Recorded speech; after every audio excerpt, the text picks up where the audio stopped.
રામબાવળનું ઝાડવું. રોટલા બોર ભેગા છે પણ અડધા ખરાબ છે એટલે એ નથી વીણતા.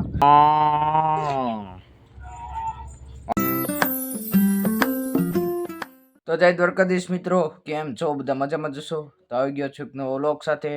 તો મિત્રો અત્યારે અમે અમારા હરુભાઈ કાકા જઈ રહ્યા છે છાશ લેવા. ભગવાનની અસીમ કૃપાથી છાશ મેળવી રહે સારું છે, કારણ કે અહીંયા ઘણા સમયથી છાશ નથી બનતી. તો આજે જાય છે તો મળી રહી તો ભગવાનની દયા. મિત્રો પગી ગયા છે છાશ લેવા. જો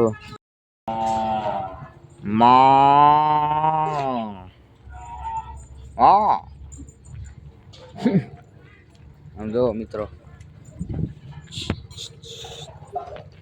આમ જો કેટલી બધી ગાયો કેટલી બધી ભેંસો છે. આમાંથી કઈક તો ભાંભરડા નાખે છે.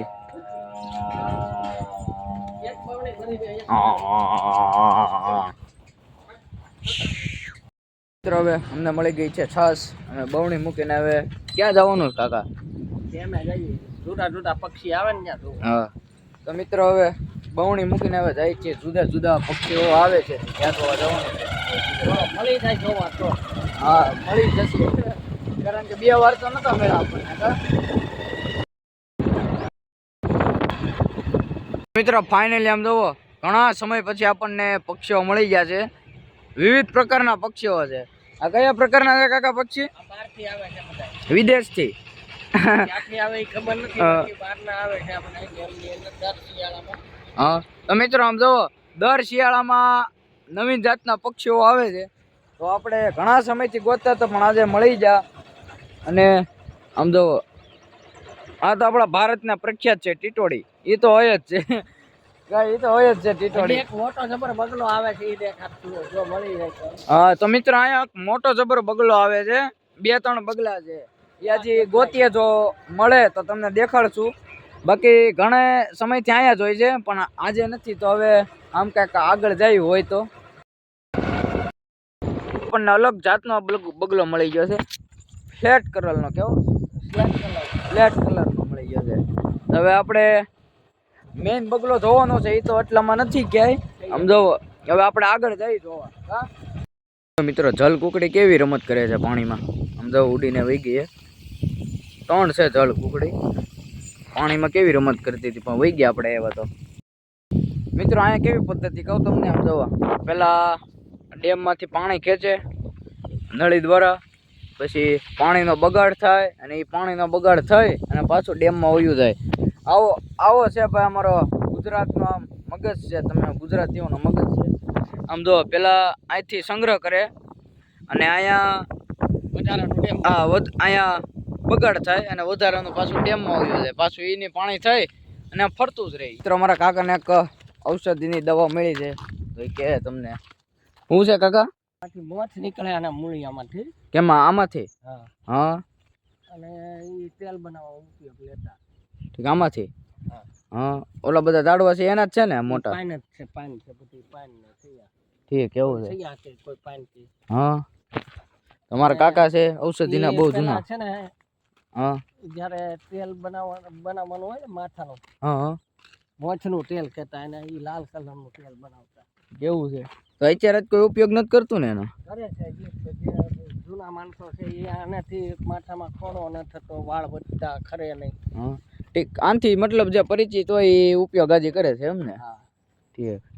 અને પેલા આની ભઠ્ઠી લગાવતા. હા, એની અંદર સીસમના સોડિયા, ભાંગરો, મોથ બધું નાખી. હા, એટલે વિવિધ બનતું એમ ને આનથી? હા, ઠીક. હજી આવે જ છે પણ નેચરલ તો કોને ખબર કોઈ બનાવતું. ઠીક, એવું છે એમ ને? આજે આમ લાલ પવડા વાળું દેખાય છે ને ઝાડવું, હા, એ વિલાયતી આવળનું ઝાડ કહેવાય. હા, એ એના માટે ઉપયોગ થાય? એ પેલા જ્યારે દેશી ચામડાનો રંગાટ થતો ને, હા, અહીંયા, હા, ગામડે ગામડે, ત્યારે એ વિલાયતી આવળ નાખતા એની અંદર. કેવું છે? હા, ઓલો સામે ઝાડવો દેખાય ને? હા, ઠીક ઠીક. વિલાયતી આવળના પૌડા. આ પીળા ફૂલ વાળી છે? હા. હા, એ કોઈ વખત કોકના હાથ પગમાં મૂંઢ માર વાગી ગયો હોય ને તો હળદર ને આવડી આવળના દોડવા અને મીઠું બધું નાખી અને લઢી અને પછી સોપડી દેતા એટલે મટી જતું. તરત જ મટી જતું. ના એટલે અઠવાડિયામાં એનું રિઝલ્ટ હોય ખરું હોજો બધો જે કાંઈ હોય ઉતરી જાય બધું. ઠીક ઠીક કેવું છે? હા મીઠી આંબલી આવડવા. હા આમ તમને બધી ઔષધિની ખબર પડે? અમુક લગભગ મોટા ભાગે ખબર છે. હા તો આપણે એક વ્લોગ એનો ઉતારી નાખ્યો સ્પેશિયલ ઔષધિનો બધો. તો મિત્રો હવે ઘરે જતા હતા ને રસ્તામાં મળી ગઈ છે બોવડી બોરવાળી. તમારા કાકા કે પાડી નાખ્યા બોર, તો હવે પાડશું.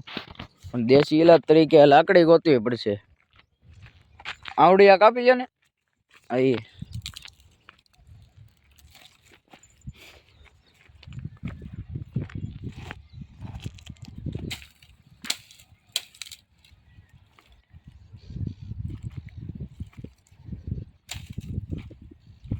બધા ખરી ગયા. ઉભા રહ્યો વીણી લો. મિત્રો આટલા બોર ભેગા છે પણ અડધા ખરાબ છે એટલે એ નથી વીણતા. તો આ દેશી બોર છે, અમારે કાકાએ ગોતી લીધા હો. પણ ઔષધિના જૂના અને જાણીતા આ રામબાવળનું ઝાડ આવડું. હા આ તમને બહુ ઓછી જગ્યાએ જોવા મળશે. અરે મેં પહેલી વાર જોયું. આમ જોવો અને અડાય ને કાંટા વાગશે. પાનમાં કાંટા. આમ જોવો પાનમાં કાંટા છે અને રામબાવળ કહેવાય. આ તો મેં પહેલી વાર જોયું ઝાડવું. આના કાંટા બહુ વાગે. નહીં એટલું બધું ન હોય ઝાડ પણ. હા જો આવી રીતે તમે આમ કર્યું હોય ને હા તો કદાચ ફૂંકાઈ ગયા હોય પાન તો વાગવાની શક્યતા. આ જો ઉભા રહ્યો. આ એક ફૂંકાઈ ગયેલું છે. હોય ને પાંદડા ત્યાં સુધી નહીં વાગે કોઈ થતું. આ જો આ ફૂંકાઈ ગયેલું છે પણ તોય એટલા બધા નથી વાગતા. હા મિત્રો આ છે રામ બાવળ અને આ છે આપણે સાદા બાવળ. કેટલો ફેર છે આમ તો. રામ બાવળમાં પણ કેટલા ફૂલ ને મસ્તી લાગે. ભલે બાવળ યારિયા પણ આમ મસ્તી ના દે એમ. આ સાદા બાવળ આવું છે ગુણ કાકા. સફેદ આંકડો છે હા અને આના 2-3 દોડવા હા હા અંદરના હા અને આંબાની અંતર છાલ હા એ બંને વસ્તુ ભેગી મળી અને કોઈને કમળો થયો ને એને પીવડાવીને 2-3 વખત તો મટી જાય. કમળો છો એના માટે ઉપયોગી છે એમ ને. આ કરંજનું ઝાડ છે. હા આ કોઈને દાંત દુખતા હોય, દાંત હલતા હોય, પાયરિયા થયા હોય હા કે દાંતમાં કળતર થતી હોય તો આનું દાંતન કરે મટી જાય. આનું એનું ઝાડું છે કરંજ કરંજ. ઠીક. તો બસ મિત્રો આજના વ્લોગમાં એટલું જ તે. તો મળી આવતા કલના નેક્સ્ટ વ્લોગમાં. Thank you so much for watching. Bye bye.